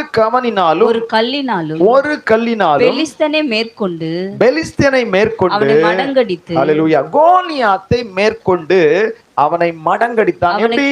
ஒரு கல்லு, ஒரு உண்டிகோல், ஒரு கவன், ஒரு கல்லு. இவன் பயங்கரமான ஆயுதங்கள்லாம் என்ன செய்யறான்? அவன் செஞ்சு கொண்டு வரான். இப்படிதான் என் ஆயுதம் இருக்கணும், எப்படி என்னுடைய ஈட்டி இந்த அளவு இருக்கணும், இந்த ஷார்ப்ல இருக்கணும், இதெல்லாம் பிளான் பண்ணி இன்ஜினியர்லாம் வச்சு என்ன செய்யறான்? அப்படியே ஹெல்மெட்டு, அப்புறம் வந்து மார்க் கவசம், அப்புறம் ஷூ, இதெல்லாம் இவர் எப்படி போறாருன்னா சும்மா ஒரு ஒண்டிகோலை எடுத்துன்னு போறாரு. ஒரே ஒரு கல்லு, அந்த கல்லை வச்சு கோலியாத்தை மடங்கடித்தான். ஹல்லேலூயா. தேவன் நம்முடைய வாழ்க்கையில் இருப்பார் என்றால் பெரிய காரியங்களோடு போகணும்னு அவசியம் இல்லை. ஒரே ஒரு கல்லு போதும், கோலியாத் உங்களுக்கு முன்பாக விழுவான். ஹல்லேலூயா. உங்களுக்கு முன்பாக கோலியாத் தோற்று போய் விழுவான். ஏனென்றால் இந்த அழகுள்ள வாலிபனை கர்த்தர் பயன்படுத்துவதற்கு ஒரு காரணம் இருந்தது. அவனுக்குள்ள என்ன? உள்ளான ஒரு தாழ்வு மனப்பான்மை இருந்தது. எங்க வீட்டுல ஃபங்க்ஷன் என்ன செய்யல, அது சின்ன வயசுல இருந்து கூப்பிடலனாலும் கேள்வி போடும் போது என்ன வரும்? ஒரு வருத்தம் இருக்கும்ல. எல்லாரையும் கூப்பிட்டுருக்காரு, எங்க அப்பா என்ன மட்டும் என்ன பண்ணிட்டாரு, விட்டுட்டாருன்னு ஒரு வருத்தம் இருந்தாலும் கர்த்தர் அவனோட வருத்தத்தை அறிந்திருந்தார். தகப்பன் கைவிட்டாலும், யார் கைவிடல? தகப்பன் அதை வேணாம், அவன் சின்ன பையன் விட்டு இருந்தாலும் கர்த்தர் அப்படிலாம் நினைக்கல. அவன் தான் வேணும்னு கூட்டு வந்தார். பின் நாட்கள்ல பெலிஸ்தியனை கொன்றதுனால ஒரு பெரிய ரட்சிப்பு உண்டானது. இந்த இத்தனை லட்சம் இஸ்ரவேலர்கள் இருந்தாலும் ராஜாவாகிய சவுல் எல்லாரை விட உயரம். இஸ்ரவேல் ஜனங்கள்லயே ரொம்ப உயரமான ஆள் யார் தான்? நான் நினைக்கிறேன் கோலியாத்துக்கு ஈக்குவலா இருக்கிற ஒரே ஆள் சவுல் தான். அவரே போல அவரை என்ன பண்ணிட்டாரு? உட்காந்துட்டாரு சிங்காசனத்துல உட்காந்துட்டு சொல்றாரு, எவனா அவனை போய் அடிச்சுட்டு வாங்க, உங்களுக்கு என் பொண்ணை என்ன செய்யறேன்? கல்யாணம் பண்ணி தரேன். இவன் வேற எதுனா வேலை விட்டா கூட என்ன செஞ்சிருப்பாங்க. இந்த கோலியாத்துக்கு முன்னாடி நிக்கிறதுக்கு ஒருத்தருக்கும் என்ன இல்லை. தாவீதனுடைய சகோதரர்கள் கூட எங்கதான் இருக்காங்க? இந்த பாளையத்துல தான் இருக்காங்க. அவங்களுக்கும் என்ன இல்லை. இவன் சொல்லும் போது வாயை மூட்டு போறியா, ஆடு என்னாச்சு? நம்ம எதனா ஒரு வேலையா போகும்போது என்ன, ஒரு நல்ல வேலை செய்யும் போது நம்மளை கேட்பாங்க, வீட்டுல என்ன பண்றாங்க, வீட்டு வேலை இல்லையா உனக்கு அப்படின்னு சொல்லிட்டு என்ன செய்வாங்க, நம்மளை கேட்பாங்க. அந்த ஆவிது இதெல்லாம் கேட்காம தூக்கி போட்டு, எனக்கு ஒரு வேலை இருக்கு, நான் வந்ததுக்கு என்ன ஒரு முகாந்தரம் இருக்கு, தேவன் என்னை அனுப்பினதுக்கு ஒரு முகாந்தரம் இருக்குன்னு சொல்லி போய் என்ன செஞ்சான்? கோலியாத்துக்கு முன்பாக நின்னான். அந்த ஒரே மனுஷனை கர்த்தர் கோலியாத்தை வீழ்த்துவதற்கு நிறுத்தினார். ஹல்லேலூயா. அழகுள்ளவங்க என்ன செய்வாங்க? நீங்க பாத்திருக்கீங்களா? அழகுள்ளவங்க என்ன செய்வாங்க? அப்படியே இந்த சட்டை கூட அழுக்காக கூடாது, சட்டை அழுக்காக கூடாது, சுருங்கக்கூடாது. முக்கியமா என்ன கூடாது? சுருங்கக்கூடாது. அப்புறம் பேண்ட் சுருங்கக்கூடாது. அதனால ஒரு இந்த குழந்தையெல்லாம் தூக்கும் போது எப்படி தூக்குவாங்க பாத்துருக்கீங்களா? இப்படிதான் பிடிப்பாங்க. ஏன்னா அவங்க வெளியே எங்கன்னா போக வேண்டியது இருக்கும், சட்டை கலைஞ்சா என்ன செய்யணும்? அப்படி ஆயிடும். இன்னும் இந்த பெரிய பெரிய இந்த பாத்திரங்களை கவுழ்த்து போடுறது அதெல்லாம் என்ன செய்ய மாட்டாங்க. அழகா அப்படியே டீசெண்டா நின்றுருவாங்க. கோலியாத் அழகு உள்ளவன் தான், ஆனால் வேலையை இறங்கி போய் செய்தான். ஆமென். அவன் கையில தான் ஆண்டவர் ராஜ்யத்தை கொடுத்தார். ஆமென். அந்த உள்ளான அழகை தான் கர்த்தர் பார்க்கிறாரு. அதை ஆண்டவர் பார்க்கிறது அவருடைய கண்கள் விசேஷித்த கண்கள். ஏன்னா அவரை போல ஒரு இரக்கம் நமக்கு இருக்கான்னு பார்ப்பாரு. ஆமென். அந்த இரக்கம் தான் அழகு. அவரை போல ஒரு வாஞ்சை, ஜனங்கள் மீது வாஞ்சை நமக்கு இருக்கான்னு பார்ப்பாரு. அந்த வாஞ்சை தான் அழகு. அவரை போல உதவி செய்கிறது நமக்குள்ள இருக்கான்னு பார்ப்பாரு. அந்த உதவி தான் உள்ளான அழகு. அல்லேலூயா. இதெல்லாம் இல்லாம வெளியான அழகு மட்டும் நமக்கு போதாது. சௌந்தரியம் உள்ள தேவனை போல நாம் என்ன செய்யணும்? மாறணும். மூணாவது எஸ்தர். எஸ்தர் புஸ்தகத்துக்கு வந்துருவோம். எஸ்தர் 2வது அதிகாரம் 7ஆம் வசனம்.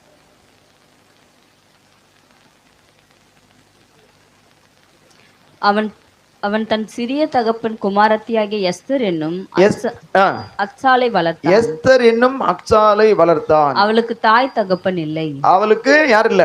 தாய் தகப்பன் இல்லை. அந்த பெண் ரூபவதியும் சௌந்தரியம் உடையவளுமாய் இருந்தாள். ரூபவதி ரொம்ப அழகா இருக்கிறவங்கள என்ன செய்வாங்க, நிறைய வாலிபர்கள் சுத்திட்டே இருப்பாங்க. யாருக்கு பின்னாடி? இந்த அழகா இருந்தா போதும். யாராவது வந்து என்ன செய்வாங்க, முதல்ல லெட்டர் போட்டு போயிடுவாங்க. முதல்ல லெட்டர் தான். இப்பதான் என்ன, முதல்ல ரத்தத்திலேயே எழுதுவாங்க லெட்டர். நான் நிறைய லெட்டர் படிச்சிருக்கேன். ரத்தம் பின்ல குத்தி என்ன செய்வாங்க, அதுல பேனால் எடுத்து என்ன செய்வாங்க, எழுதுவாங்க. அப்படி யாராவது ஒரு லெட்டர் கொடுத்துட்டு கூட்டு போயிடுவாங்க. ஆனா இந்த பெண் வந்து அதுக்கெல்லாம் என்ன செய்யல, சாதாரணமா ஒரு பொண்ணு இருக்கிறதுக்கு கஷ்டம், அதையே விட்டு வைக்க மாட்டாங்க. ஆனா மகாரூபவதியா இருக்கிறது, பாதுகாக்கிறது எவ்வளவு கஷ்டம் பாருங்கல்ல. அப்படிப்பட்ட ஒரு பெண், தாய் தகப்பன் இல்லை, கேட்கறதுக்கு யாரும் இல்லை, ஆளே கிடையாது, ஆளே இல்லை. இப்போ வீட்டுல எத்தனை பேர் இருந்தாலும் வீட்டுக்கு தெரியாம எஸ்கேப் ஆகி ஆண்கள் கட்டடிச்சுட்டு போறதை விட இன்னைக்கு நிறைய என்ன ஆயிடுச்சு, பெண் பிள்ளைங்க கட்டடிச்சுட்டு போறாங்க. ஆனா இந்த எஸ்தர் வந்து தன்னுடைய சித்தப்பாவுக்கு என்ன பண்ணாங்க, அடங்கி இருந்தா. கற்பனைகளாலும் கட்டளைகளினாலும் இந்த எஸ்தரை அவனுடைய சிறிய தகப்பன் வளர்த்தான். அழகா சொல்லி கொடுத்து என்ன செஞ்சான், எல்லா சொல் பேச்சையும் கேட்கிறான், எஸ்தர் கேட்கிறான். அப்படிப்பட்ட ஒரு பெண் வந்து எவ்வளோ அழகு உள்ளவளா இருப்பா. அல்லேலூயா. அழகா இருந்து ஒரு பொண்ணு சொல்றதுக்கெல்லாம் கீழ்ப்படிஞ்சா எவ்வளவு சந்தோஷமா இருக்கும். 2 பேர் இருக்காங்க பைபிள்ல. ஒருத்தர் வந்து சாராள், இன்னொருத்தர் வந்து ரெபேக்காள். 2 பேரும் பயங்கரமான அழகு. புருஷனே பயந்து போயிட்டான். எகிப்துக்கு போகும்போது, நீ வந்து என் மனைவின்னு மட்டும் சொல்லிடாத, உன்னை கொண்டுட்டு என்ன பண்ணுவாங்க, சரி என்ன கொண்டுட்டு உன்னை எடுத்துன்னு போயிடுவாங்க அப்படின்னு என்ன செஞ்சாரு. இப்ப நீங்க பார்க்கும்போது எனக்கு தெரிஞ்சுது நான் ஏதோ தப்பு பண்றேன் அப்படி. ரைட், மகா சௌந்தரியம். ஆனா இந்த வேற ஒரு தேசத்துல அடிமையா இருக்கிற இந்த எஸ்தர் மகா ரூபவதி. இவ என்ன செஞ்சா, தன் குலம் அழிக்கப்படுவதற்காக 3 நாள் உபவாசம் பண்ணி ஜெபம் பண்றான். இது அவளால செய்ய முடியாது. ராஜா கூப்பிடாம என்ன செய்ய முடியாது. இந்த கதைலாம் உங்களுக்கு தெரியும். ஆமான் வந்து இந்த யூதர்களை அழிக்க திட்டம் போட்டான். இப்போ இந்த எஸ்தர் வந்து ராஜாத்தியாய் மாறிட்டா. அப்போ அவங்க சித்தப்பா வந்து என்ன செய்யறாரு, நம்முடைய குலத்தையே அழிக்க ஒருத்தன் வந்துட்டான், பிளான் போட்டு உலகம் முழுவதும் போயிடுச்சு செய்தி, நீ சும்மா இருக்காத அப்படின்னு சொல்லும் போது உடனே போய் ஜெபம் பண்றா. 3 நாள் என்ன பண்றா, உபவாசம் போட்டு தான் மாத்திரம் ஜெபம் பண்ணல, தன்னோடு இருந்த அத்தனை பேரையும் சேர்த்து ஜெபித்தாள். அல்லேலூயா. இந்த ஜெபம் என்பது ஒரு தாழ்மையான என்ன சொல்றது, ஒரு குணத்திலிருந்து வருகிறதான வேண்டுதல் வார்த்தைகள். ஜெபம். சில பேர்ல பிள்ளைகளை ஸ்கூல்லயோ நம்மளை கூப்பிட்டு விசாரிக்கும் போது என்ன செய்வாங்க, உங்க பிள்ளை இப்படி பண்ணிச்சு, உங்க பொண்ணு இப்படி, உங்க பையன் இப்படி பண்ணிட்டானோன்னு நம்ம என்ன செய்யணும், அப்படிலாம் பண்ணிருக்க மாட்டான் அப்படின்னு சொல்லாம, ஐயா மன்னிச்சுங்க, அடுத்த முறை செய்யாம நான் என்ன செய்யறேன் பாத்துக்கிறேன்னு சொன்னீங்கன்னா அவங்க என்ன செய்வாங்க, அப்படி சரி நம்மள தாழ்மையை பார்த்து இனிமே நம்ம பிள்ளைக்கும் பாதுகாப்பு. அவங்க அந்த பிள்ளைய கண்டிக்க மாட்டாங்க, ரொம்ப அடிக்க மாட்டாங்க, கொல்ல மாட்டாங்க. இல்ல நான் பாத்துக்கிறேன், வாயா வெளியே அப்படின்லாம் சொன்னா முடிஞ்சது கதை. அந்த வேண்டுதல் அந்த ஹெட்மாஸ்டர்கிட்டயோ அவங்களுடைய கிளாஸ் டீச்சர்கிட்டயோ போயிட்டு தாழ்மையா, ஐயா நான் பாத்துக்கிறேன், இனிமே செஞ்சதுக்காக மன்னிச்சுங்கன்னு சொன்னா என்ன, அந்த மாதிரி அந்த தாழ்மையான இருதயத்துல இருந்து தான் வேண்டுதல் வரும். அது எஸ்தருக்குள்ள இருந்தது. அல்லேலூயா. சில பேர் ஜெபம் பண்றதை பார்த்துருங்க, ஆண்டவருக்கு அதிகாரம் போடுவாங்க, இன்னைக்கே செஞ்சுன்னு ஆண்டவரே, இப்பயே வந்துன்னு ஆண்டவரே, இப்பயே முடிச்சிருங்கப்பா எல்லாத்தையும். இது வந்து ஜெபமானா கண்டிப்பா என்னல, தேவனிடத்துல ஜெபம் பண்ணும்போது மிகுந்த தாழ்மையோட, நம்ம பிசாசு கிட்ட தான் வெளியே போன்னு சொல்லி என்ன செய்யணும், போடா வெளியே அப்படின்னு சொல்லிட்டு என்ன, அவனை தான் மரியாதை இல்லாம பேசி துரத்தணும். அவனை கூப்பிட்டு உள்ள உட்கார வச்சு, வாங்க நீங்க உள்ள உட்காருங்க, ஆண்டவரை பார்த்து இப்பயே முடிக்கணும், இப்பயே டீ வாங்கி வந்துருங்க, இப்பயே அது செஞ்சிருங்க, இப்பயே பண்ணிடுங்க, எல்லாத்தையும் ஆண்டவரை பார்த்து என்ன செய்யறது, மிரட்டின்றது. நல்ல தெரிஞ்ச ஜெபம்னா என்ன, தேவனிடத்துல தாழ்மை, பிசாசை எதிர்த்து, அப்புறம் சூழ்நிலைய என்ன செய்யறோம், சூழ்நிலைய அப்படியே கட்டுப்படுத்த கட்டளையிடணும். இதான் ஜெபம். இந்த 3 விஷயத்தையும் ஞாபகம் வச்சுக்கணும்.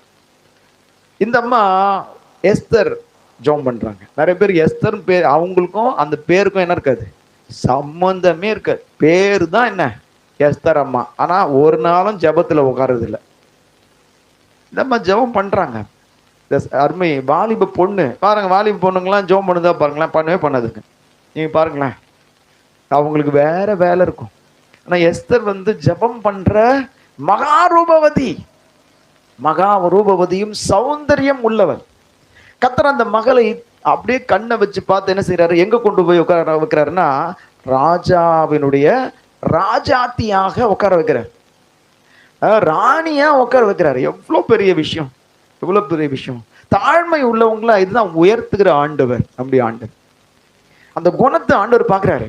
நம்முடைய வாழ்க்கையில அதெல்லாம் இருக்கா, உங்களையும் அப்படி உயர்ந்த இடங்கள்ல கொண்டு போய் நிச்சயம் என்ன செய்வார், உட்கார வைப்பார். அப்ப மற்றவங்களையும் உட்கார வைப்பாரு. உள்ளுக்குள்ள அவன் எந்த உலகத்தை, அவன் கிறிஸ்தவனா இருக்கணும்னு கூட அவசியம் இல்லை. உள்ள பெருமை இருந்தா அங்கிருந்து ஒரே உததான், எங்க தூக்கி போய் உட்கார வச்சாரோ அங்கிருந்து எட்டி ஒரே உததான். எப்படி கீழே விழுந்து என்ன ஆகும்னு தெரியாது. அல்லேலூயா. அப்ப எஸ்தருக்குள்ள அந்த குணம், ஜெபம் பண்ற குணம் இருந்தது. அல்லேலூயா. இயேசு ஜெபம் பண்ணாரு பாருங்க, இயேசு ஜெபம் பண்றாரு. கடைசியில சிலுவைக்கு முன்னாடி கூட, சிலுவையில அறையப்படுகிற அந்த நாள் ராத்திரி, அன்னையில இருந்து அவர் 2 நாள் தூங்க மாட்டாரு, தூங்க முடியாது அவரால். நாளைக்கு என்ன நடக்குமோ தெரியாது. இன்னைக்கு அதாவது நான் ஜெபம் பண்ணி முடிச்ச பிறகு எத்தனை பேர் வருவாங்க அது எல்லாம் அவருக்கு தெரியும். என்னென்ன பாடுகள் பட போறாரு. இயேசு ஜெபம் பண்ணாரு, இந்த பாத்திரம் என்னை விட்டு நீங்க கூடுமானால் ஆகிலும் உங்க சித்தம் ஆகட்டும். இந்த எஸ்தரும் ஜெபம் பண்ணுது, தன் குலம் அழிந்து விடாதபடிக்கு, தன்னுடைய இனம் அழிந்து விடாதபடி, ஜனங்கள் அழிந்து விடாதபடிக்கு. அவங்க என்ன பிளான் பண்ணி வச்சிருக்காங்க, சிறியோர் பெரியோர், ஆண் பெண், வயசானவங்க, வாலிபர்கள், அப்புறம் ஆடு மாடுகள் எல்லாத்தையும் கொளுத்திடுவாங்க. அவ்வளவுதான். ஒரு ஒரு ஒரு ஊர்ல, ஒரு நாட்டுல விரும்பாத ஆட்கள் இருந்தாங்கன்னா மொத்த பேரையும் ஒன்னா வச்சு என்ன செய்வாங்க, அதை கொளுத்திடுவாங்க. அவங்களுடைய உடைமைகள் எல்லாத்தையும் கொளுத்துவாங்க. நிறைய சரித்திரம் உண்டு, பழைய ஏற்பாட்டுல சரித்திரங்கள் இருக்கு. கொளுத்து சொல்லு, ஆண்டவரே சொல்லுவார், நீ அதை கொளுத்திட்டு ஒன்ன வைக்காது. அது மாதிரி அவங்களும் செய்வாங்கல்ல, எல்லாத்தையும் கொளுத்திடுவாங்க. அந்த மாதிரி ஒரு சூழ்நிலை இவ ஜெபம் பண்ண போற. ஆண்டவர் என்ன செஞ்சாரு, அற்புதமாய் காரியத்தை மாறுதலாய் முடிய பண்ணினார். அவன் போய் தேவ சமூகத்துல ஜெபம் பண்றா. இதை வாசிப்போமா? 5:2 வாசிமா. ராஜா ராஜஸ்திரியாகிய எஸ்தர் முற்றத்தில் நிற்கிறதை கண்டபோது, ராஜஸ்திரியாகிய ஜெபம் பண்ணிட்டு வந்தா வாய்க்கோன்றது தெரிஞ்சுங்க. ஜெபம் பண்ணிட்டு ஏன் போ சொல்றோம், ஜெபம் பண்ணுங்க, ஜெபம் பண்ணுங்க. ஜெபம் பண்ணிட்டு போனா உனக்கு தயவு கிடைக்கும். வாசிமா. அவளுக்கு அவன் கண்களில் தயை கிடைத்தது. ராஜாவுக்கு, ராஜா எஸ்தருக்கு என்ன செய்ய, தயவு பாராட்டினான். எஸ்தருக்கு ராஜாவினுடைய கண்கள்ல தயவு கிடைத்தது. அதிகாரங்கள்ல நமக்கு தயவு வேணுமா? அதிகாரிகள் இருக்காங்க, அவங்க கண்ணில் நமக்கு தயவு வேணுமா? ஜெபம் பண்ணுங்க, ஜெபம் பண்ணு போங்க. அவங்க கண்கள்ல உங்களுக்கு என்ன கிடைக்கும், தயவு கிடைக்கும். ஹல்லேலூயா. எஸ்தருக்கு ராஜாவின் கண்கள்ல தயவு. ஏன்னா அப்படிலாம் போய் நின்ற முடியாது ராஜ சமூகத்துல. அவர் என்ன செய்வாரு, உடனே தலையை வெட்டுன்றாரு. அது யாரா இருந்தாலும், மனைவியா இருந்தா கூட என்னதான், வெட்டு தலைய. அப்படிப்பட்ட ஒரு நாட்கள் தான். ஏன் இதை அப்படி ரொம்ப கடுமையாச்சுன்னா, இதுக்கு ஒரு சரித்திரம் இருக்கு. இதுக்கு முன்னாடி ராஜாவுக்கு மட்டும்தான் நிறைய ராணிகள் இருப்பாங்கல்ல. அதுல ஒரு ராணி தான் என்ன, வஸ்தி. ரொம்ப அழகானவ வஸ்தி. எஸ்தர் புஸ்தகத்துல நம்ம வாசிப்போம், 1வது அதிகாரம், எஸ்தர் 1:10. 7ஆம் நாளிலே ராஜா திராட்சரசத்தினால் களிப்பாய் இருக்கும்போது, ராஜாவுக்கு ரொம்ப சந்தோஷம். களிப்பா இருக்கும்போது மகாரூபவதியா இருந்த ராஜஸ்திரியாகிய, என்ன பேர் போட்டிருக்கு, மகாரூபவதியா இருந்த ராஜஸ்திரியாகிய வஸ்தியின்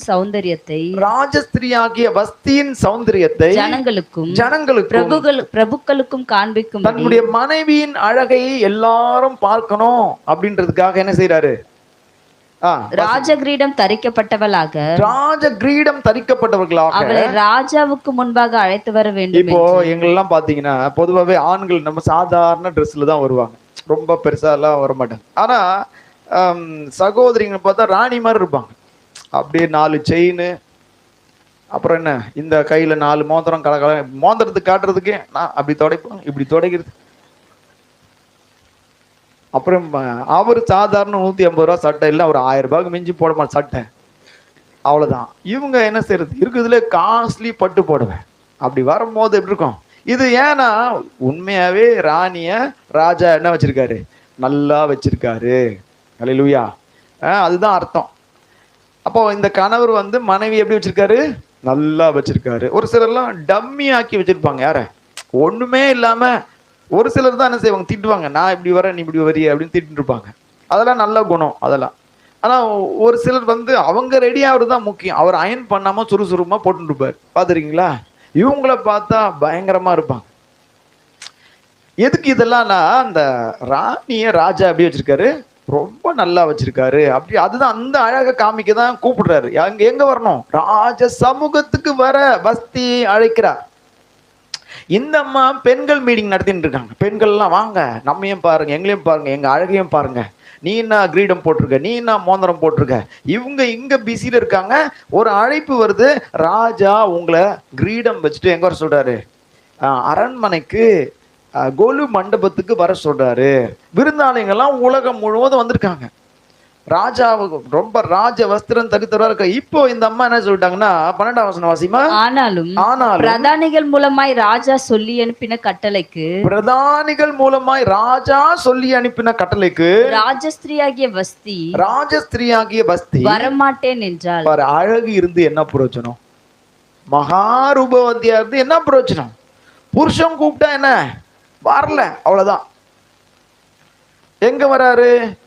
நீ வந்தா எனக்கு மகிமை கூடும், அதான் அர்த்தம். இப்ப என்ன சொல்லிட்டாங்க? நான் என்ன சொல்லிட்டாங்க? இப்போ வர மாட்டேன். அல்லேலூயா. வந்தது பாருங்க. பிரதானிக்கு ராஜாவுக்கு கூட கோபம் வரல. அந்த ராஜாவை ஏத்தி விடுறதுக்கே பிரதானிகள் இருப்பாங்க கூட. அவருக்கு கூட அப்போ ரொம்ப மனைவி தானே ஏதோ திட்டிடுச்சு அப்படின்னு விட்டுருப்பாரு, வரமாட்டேன் ஏதோ. ஆனா இவனுங்க இப்போ ராஜாவே அப்படிலாம் செய்யக்கூடாது, நம்ம ராஜ்யத்துக்கு அதெல்லாம் என்ன கெட்டது. இவளை பார்த்து எல்லாரும் என்ன செய்வாங்க, எல்லா புருஷனையும் போட்டு வரமாட்டேன்றாங்க அப்படின்ட்டு என்ன செஞ்சிட்டாங்க? வஸ்தி தள்ளப்பட்டாள். வஸ்தி தள்ள. 19ஆம் வசனம் வாசிமா. ராஜாவுக்கு சம்மதியா இருந்தால் வஸ்தி நீ ராஜாவுக்கு ஆலோசனை சொல்றதுக்கு யார் இருப்பாங்க? ஆளுங்க கண்டிப்பா இருப்பாங்க. வஸ்தி நீ ராஜாவாகிய அகாஸ்வேரு முன்பாக வரக்கூடாது என்று, இனி ராஜாவாகிய அகாஸ்வேருக்கு முன்பாக வரக்கூடாது என்று அவளுடைய ராஜ மேன்மையை அவளை பார்க்கிலும் உத்தமியாகிய மற்றொரு ஸ்திரீக்கு ராஜா கொடுப்பாராக. ஹல்லேலூயா. அந்த வந்த உத்தமி யார் தெரியுமா? எஸ்தர். வந்த உத்தமி யாரு? எஸ்தர். இந்த ஸ்திரீ வந்து எப்படிப்பட்டவளா இருந்தார்னா, வஸ்தி ரொம்ப அழகு, ஆனா ராஜா சமூகத்துக்கு வர மறுத்தவள். ஆமென். சில வேளையில நம்ம பிஸியா இருக்கிறதுனால தேவ சமூகத்துக்கு போக மறுப்போம். அது அழகு இல்லை. நல்லா இருக்கிறவங்கள சுத்தி என்ன செய்யும்? எங்க சக்கரை இருக்கோ அதை சுத்தி என்ன இருக்கும்? எறும்பு இருக்கும். இந்த சக்கரை வந்து இங்கே இருந்தா நாசமா போகும். எங்க போகணும்? இப்போ பாட்டிலுக்குள்ள போனா பாதுகாப்பு. பாட்டில் உள்ளலாம் வர்றதுக்கு சரியா மூட தான் பாட்டிலுக்குள்ள எறும்பு போகும். நல்லா மூடிட்டீங்கன்னா அது அங்கதான் இருக்கணும். அந்த மாதிரி அழகுள்ள ஸ்திரியை சுற்றி நிறைய பிரச்சனைகள் இருக்கும். ரொம்ப கவனம். எங்க இருக்கணும்? ராஜ சமூகத்துக்கு கூப்பிட்டவன வரணும். இந்த பிரதானிகள்லாம் யார் தெரியுமா? பரிசுத்த ஆவியானவருக்கு சமானமானவர்கள். ஏகாயின் ஒருத்தர் இருந்தாரு, எஸ்தர் அலங்கரிச்சார். ஏகாயின் ஒருத்தர் என்ன செஞ்சார்? அழகா எஸ்தர் அலங்கரிச்சார். அவன் தான் அந்த ஆள் சொல்றதபடி எல்லாம் எஸ்தர் கேட்டாள். மற்ற எல்லார பார்க்கிலும் எஸ்தர் அழகுள்ளவளாய் மாறினாள். ஹல்லேலூயா. இதெல்லாம் அந்த சரித்திரத்தில் இருக்கும், நீங்க வாசிச்சீங்கன்னா. அப்ப பரிசுத்த ஆவியானவர் சொல்ல சொல்ல சொல்ல நம் ராஜாவுக்கு பிரியமாய் அலங்கரிக்கப்படும் போது அதுல ஒண்ணுதான் ஜெபம். வாக்கு கடங்காத பெருமூச்சுகளோடு நம்மிடத்துல இருந்து யார் விண்ணப்பம் பண்றது? பரிசுத்த ஆவியானவர் விண்ணப்பம் பண்ணுகிறார். எஸ்தருக்குள்ள பரிசுத்த ஆவியானவர் விண்ணப்பம் பண்ணாதான் அந்த ஜெபம் கேட்கப்பட்டது. ஆமென். சாதாரண ஜெபம் இல்ல, வல்லமையான ஒரு ஜெபம். வல்லமையான ஜெபம்னா அப்படி சொல்ற கத்தி ஆர்ப்பாட்டம் போடுறது இல்ல, ஒழுங்கா பேசுறது ஆண்டவர் கேட்டா போதும். ஒரு சிலர் ஜெபம் பண்ணா அவங்களுக்கே புரியுதா என்ன ஜெபம் பண்றாங்கன்னு தெரியாது. அவருக்கு என்ன, நமக்கே புரியலன்னா அவருக்கு எப்படி புரியும்? ஏமா நீ என்ன ஒழுங்கா கேளு அப்படின்னு கூட சொல்லுவாரு. அதனால நல்ல வல்லமையுள்ள ஜெபம் கருத்தான ஜெபம். இங்க எல்லாவற்றை குறித்து என்ன செய்யுங்க? ஜெபம் பண்ணுங்கள். கடந்த நாட்கள்ல பார்த்தோம், தேவ சமூகத்துல வர வேண்டியது நம்முடைய வேலை. இங்க வர வேண்டியவ வரல, வஸ்தி வரல, தூக்கி போடாச்சு. யாரெல்லாம் தேவ சமூகத்துக்கு வரலையோ எல்லாரையும் என்ன செய்ய போறாரு ஆண்டவர்? தூக்கி எறிய போகிறார். பயப்படாதீங்க. தாழ்மையோடு ஓடி வந்துட்டீங்கன்னா, கர்த்தருடைய சமூகத்துக்கு வந்துட்டீங்கன்னா, கர்த்தர் நிச்சயமா உங்களை என்ன செய்வாரு? ஆசீர்வதிப்பார். நம்ம வந்திருந்தா, வஸ்தி வந்திருந்தா இவ்வளவு பிரச்சனை இல்லை. அவ என்ன செஞ்சாலும் அந்த 19ஆம் வசனத்துல சகல ஜனங்களுக்கும் என்ன பண்ணலாம் அவ? அது வாசிக்கலாமா? வஸ்தி என்ன பண்ணா? 19 வாசிமா. 1:19. 16 வாசிங்க. சாரி 16. அப்பொழுது மெமுகான் ராஜாவுக்கும் பிரபுக்களுக்கும் முன்னே ராஜாவுக்கும் பிரபுக்களுக்கும் முன்னே பிரதியுத்தரமாக ராஜஸ்திரியாகிய வஸ்தி ராஜாவுக்கு மாத்திரமல்ல ராஜாவாகிய அகாஸ்வேருவினுடைய சகல நாடுகளிலும் உள்ள சகல பிரபுக்களுக்கும் சகல ஜனங்களுக்கும் கூட அநியாயம் செய்தார். சகல ஜனங்களுக்கும் என்ன செஞ்சாலாம்? அநியாயம். இவ பண்ண வேலை எல்லாருக்கும் அநியாயம். தேவ சமூகத்துக்கு போலனா நாம பண்றது அநியாயம். குடும்பத்துக்கு அநியாயம், அப்புறம் என்ன, நம்மளை சுத்தி இருக்கிறவங்களுக்கு அநியாயம், எல்லா அநியாயமும் அங்கதான் இருக்கு. தேவ சமூகத்துக்கு போகாத ஒரு வஸ்தி அழகு இருந்து என்ன பிரயோஜனம்? தூக்கி எறியப்பட்டார், வெளியே தள்ளினார் ஆண்டவர். அது எந்த ராஜ்யத்தில் இருந்தாலும் இந்த பெருமையோட அகந்தையோட ராஜாவுக்கு விரோதமான பேச்சுகளை ஒரு நாளும் ஆண்டவர் கேட்டுக்கொண்டிருக்க மாட்டார். ராஜா கேட்க மாட்டார். உடனே பிளான் பண்ணி என்ன செஞ்சிருவாங்க? ஆமா, பிளான் தூக்கி போடுறதுக்கு மேலே கொண்டு வரது தான் கஷ்டம், தூக்கி போடுறது ரொம்ப ஈஸி. தெரியுமா உங்களுக்கு? கறி வாங்கி மேலே போறது கஷ்டம், அங்கேருந்து குப்பை போடுறது எவ்வளோ ஈஸி தெரியுமா? எங்கள் வீட்டிலலாம் பின்னாடி அந்த காவா இருக்கும், அப்படி மடிச்சு தூக்கி டக்குன்னு போட்டுரும், அவ்வளோதான், முடிஞ்சு போச்சு. ஈஸி எங்களுக்குலாம். ஆண்டவருக்கும் அதே மாதிரி தான். தூக்கி எடுக்கிறது கொஞ்சம் என்ன, ஆனால் தூக்கி போடுறதுக்கு ஒரு நிமிஷம் கூட ஆகாது. நம் தேவ சமூகத்துக்கு போகும்போது எல்லாவற்றையும் பெற்றுக்கொள்வோம். ஆனால் எஸ்தர் எப்படி தெரியுமா? தன் ஜனங்களுக்காக தேவ சமூகத்தில் போனார். தேவனிடத்துல தயவு பெற்றது, தயவு கிடையாது. அழகுள்ள ஸ்திரீ இப்படிதான் செய்யணும். தேவ சமூகத்துக்கு என்ன செய்யணும்? அவருடைய அழகை பார்க்கும்போது ராஜா என்ன செஞ்சாரு? ஒரு தயவு உண்டாச்சு.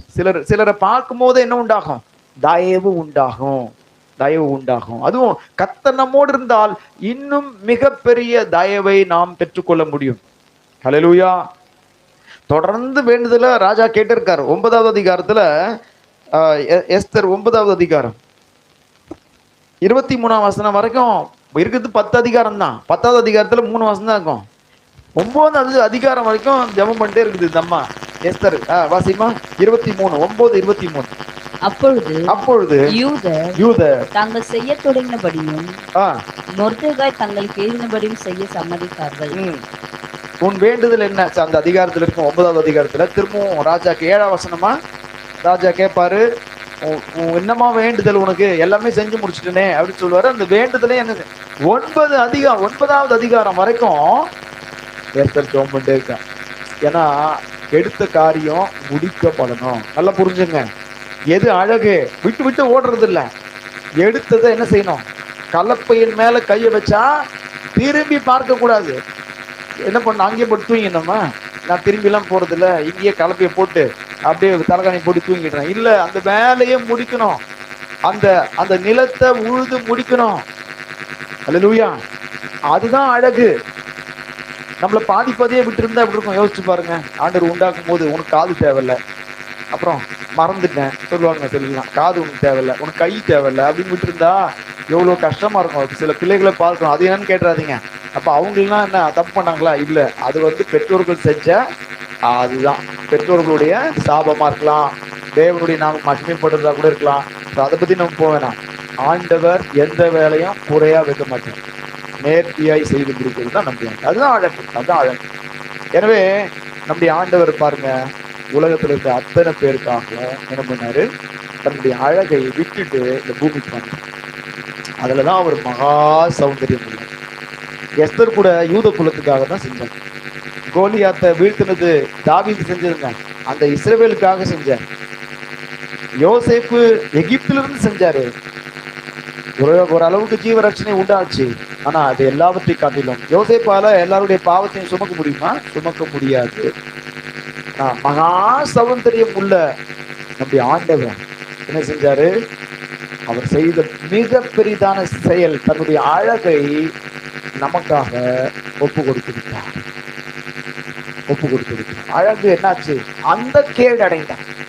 இயேசு நமக்காக என்ன செஞ்ச? அதுலதான் ஒரு மகா 53வது ஏசாயா 53ல நம்முடைய பாடுகளை ஏற்றுக்கொண்டு இளங்கிளையை போலவும் 53:4 வாசிக்கலாம். 4 மெய்யாகவே அவர் நம்முடைய பாடுகளை மெய்யாகவே அவர் நம்முடைய பாடுகளை நம்முடைய துக்கங்களை சுமந்தார். என்னென்ன செஞ்சாராம்? நம்முடைய பாடுகளை ஏற்றுக்கொண்டார். நம்முடைய துக்கங்களை என்ன செஞ்சாரு? இதுல சட்டை போட்டிருப்பாங்க மினிஸ்டர் ஒயிட். என்ன ஒயிட்? Minister white. அப்படியே கொண்டு போய் வீட்டுல எல்லாம் துவைக்கு. தயவு செஞ்சு வெள்ளையை மட்டும் என்ன செய்யக்கூடாது. தெரிஞ்சவங்க வீட்டுல துவைக்க மாட்டாங்க. ஆனா அதுக்கு மறுநாள் அடுத்த முறை துவைக்கும் போது அது என்னவா இருக்காது, கண்டிப்பா அது வெள்ளையா இருக்காது. அதனால என்ன கொடுத்துருவாங்க, அழகா வெளியே கொடுத்துதான் மண்ணான் கிட்ட கொடுத்து அங்கதான் துவைப்பாங்க. அப்படியே வெள்ளையா வச்சுப்பாங்க, அழுக்காகாம வச்சுப்பாங்க. இயேசு எவ்வளவு வெண்மையானவர் என்றால், எவ்வளவு அழகுள்ளவர் என்றால், அவரை போல அழகு இந்த உலகத்துல இல்லை. அப்படிப்பட்ட அழகுள்ளவர் அந்த கேடு அடைந்தார். அவருக்கு என்ன இல்ல? அழகும் இல்லை, சௌந்தரியமும் இல்லை. அந்த வசனம் இளங்கிளையை போலவும் வறண்ட நிலத்திலிருந்து துளிர்க்கிற வேரை போலவும் அவனுக்கு முன்பாக எழும்புகிறார். அவருக்கு அழகும் இல்லை, சௌந்தரியமும் இல்லை. அவரை பார்க்கும்போது அவரை விரும்பத்தக்க ரூபம் அவருக்கு இல்லாதது. எவ்வளவு அழகுள்ள தேவன் விரும்பத்தகாதவராய் போனது காரணம் நம்முடைய பாடுகள், நம்முடைய அக்கிரமங்கள். நம்முடைய அக்கிரமம் அவர் மேல விழப்பண்ணினார். தேவன் அவரை ஆக்கினைக்கு ஒப்பு கொடுத்தார். அல்லேலூயா. அவருடைய கீழ்ப்படிதல் அவ்வளவு அழகு. தேவனுக்கு கீழ்ப்படிதல் என்ன? அற்புதமான அழகு. வெளிப்புறத்திலும் அழகு, உள்ளேயும் அழகு. இயேசுவை பார்க்க நமக்கு என்ன வரும்? கடைசி ஒரு வசனம் வாசிப்போம். அடுத்த வாரம் நம்ம இதை குறித்து நம்ம இன்னும் ஆழமா தியானிப்போம். எபிரேயர் 2வது அதிகாரம் 9வது வசனம். எபிரேயர் 2:9. என்றாலும் தேவனுடைய கிருபையினால் ஒவ்வொருவருக்காகவும் மரணத்தை ருசி பார்க்கும்படிக்கு தேவ தூதரிலும் சற்று சிறியவராக எவ்வளவு தன்னுடைய அழகை இழந்தார்னா, தேவாதி தேவன் தேவ தூதரை விட சற்று சிறியவராக்கப்பட்ட இயேசு மரணத்தை உத்தரித்தது நிமித்தம் மகிமையினாலும் கனத்தினாலும் முடிசூட்டப்பட்டதை காண்கிறோம். தன் அழகை நமக்காக இழந்தாலும் தேவன் அவரை கைவிடவில்லை. இன்னும் அவர் அழகாக்கினார். மகிமையினாலும் கனத்தினாலும் என்ன செஞ்சாரு? கிரீடம் சூட்டப்பட்டது, முடி சூட்டப்பட்டு ராஜாதி ராஜாவாக இன்றைக்கும் இருக்கிறார். அதனால எனவே அழக வச்சு பெருமை பாராட்டினா ஆண்டவர் தூக்கி போட்டுருவார். ரொம்ப ஈஸியா 2 வரியில சொல்ற பாருங்க. அந்த அழகை வைத்து தேவனுடைய நோக்கத்திற்காக செயல்பட்டால் நமக்கு என்ன? முடி சூட்டப்படுவோம். ஹல்லேலூயா. முடி சூட்டப்படுவோம். அந்த முடி சூட்டப்படுதல் எப்படி வந்தது? அவர் நன்மை செய்கிறவராய் இருந்தார். ஹல்லேலூயா. நம்ம வெளியே அழகு மாத்திரம் இல்ல, நம்முடைய இருதயமும் என்ன ஆகணும்? உள்ளுக்குள்ளேயும் அழகு உள்ளவர்களாய் மாறணும். எழுந்து நிற்போம். உள்ளுக்குள்ள ஏதாவது அசிங்கம் இருந்ததுன்னா, பாவம் இருந்ததுன்னா, இப்பவே நம்ம கர்த்தருடைய சமூகத்துல நம்மை அழகாக்கும்படி நம்ம கேட்போம். தேவ சமூகத்துக்கு போகாம இருக்கீங்களா? தேவ சமூகத்தை விட்டு விடுறீங்களா? அது நமக்கு நல்லதல்ல. தேவ சமூகத்துக்கு போன எஸ்தர், அவள் வேண்டுதல் கேட்கப்பட்டது, தயவு கிடைத்தது. இதெல்லாம் நமக்கு வேணும். கர்த்தருடைய தயவு வேணும். மனுஷன் கண்கள்ல தயவு, அதிகாரிகள் கண்கள்ல தயவு வேணும். எத்தனை பேருக்கு தயவு வேணும்னு விரும்புறீங்க? தயவு வேணும். தேவ சமூகத்துக்கு போங்க. தேவ சமூகம் நிச்சயம் நமக்கு எல்லாரிடத்திலிருந்தும் தயவை வரப்படும். ஹல்லேலூயா. உம்மை ஸ்தோத்திரிக்கிறோம் ஆண்டவரே. தாவீதுக்குள்ள இருந்ததான அந்த வாஞ்சை, கர்த்தரை துதிக்கிற துதி, அது ஒரு அழகு. ஆண்டவரை துதிக்கும் போது அவன் இருதயத்தை அழகுபடுத்தி அவனுக்கு பலன் தந்தார்.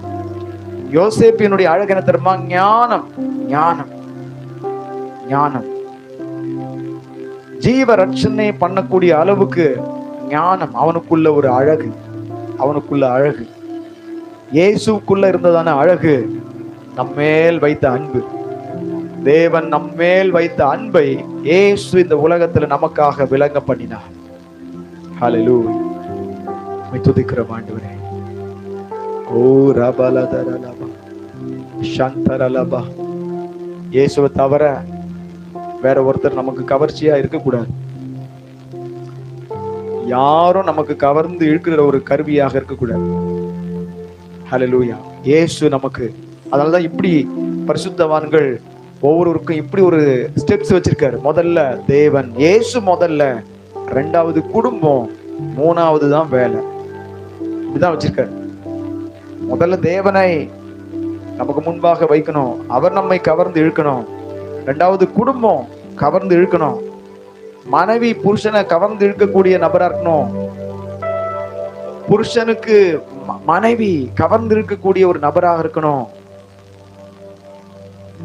ஊழியம், நமக்கு கொடுக்கப்பட்ட வேலை, உத்தியோகம், அது நம்ம இழுக்கணும். நிறைய பேர் வேலைக்கு போறது இல்ல, அது நல்லது இல்ல. தேவன், குடும்பம், வேலை என்று வரும்போது நம்முடைய வாழ்க்கை நிச்சயமாக அழகுள்ளதாக மாறும், அழகுள்ளதாக மாறும். ஹல்லேலூயா. எல்லா கரங்களை உயர்த்தி, நன்றி ஆண்டவரே.